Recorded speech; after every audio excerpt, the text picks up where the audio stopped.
বিসমিল্লাহির রহমানির রহিম। আমি রোজি কিচেন থেকে বলছি। আসসালামু আলাইকুম। আজকে আমি পাটালি গুড়, খেজুরের গুড় দিয়ে তেলে পিঠা বানিয়ে দেখাবো।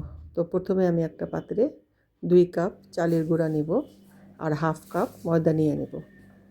নিয়ে ময়দাটা দিলে কী হয়, পিঠাটা নরম সফট হয়। আর 1 কাপ পাটালি গুড়ের গুঁড়া দিয়ে দিলাম আর হাফ কাপ নারকেলের গুঁড়া দেব।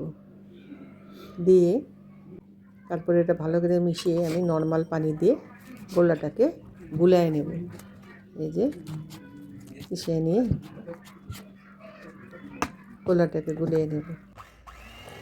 তখন এই যে আমার মনে হলো যে পাটালি গুড়ের টুকরাগুলা একটু দানা দানা থেকে যেতে পারে, তাই আমি বিটার দিয়ে বিট করে নেব। বিট করে নিলে এটা বেটারটাও ফ্লাপি হয়ে যাবে আর গুড়ের দানাগুলাও থাকবে না। এই কনসিস্টেন্সিতে থাকতে হবে। এখন আমি একটা পাতের মধ্যে পর্যাপ্ত পরিমাণ তেল দিয়ে দেবো। তেলটা গরম করে একটা একটা করে পিঠা ছাড়বো। দেখবেন কি পিঠাগুলি ফুলে কেমন গোল গোল হয়ে যাবে একবারে। ফুলে প্রত্যেকটা পিঠা ফুলবে সুন্দর করে। তো এইভাবে আপনারা এই যে দেখবেন প্রত্যেকটা আরেকটা পিঠা বানাই আমি দেখাবো। দেখেন কত সুন্দর করে প্রত্যেকটা পিঠা ফুলবে। এরকম চালের গুঁড়ার সাথে একটু ময়দা দিয়ে নিলে পিঠাগুলো খুব নরম হয়।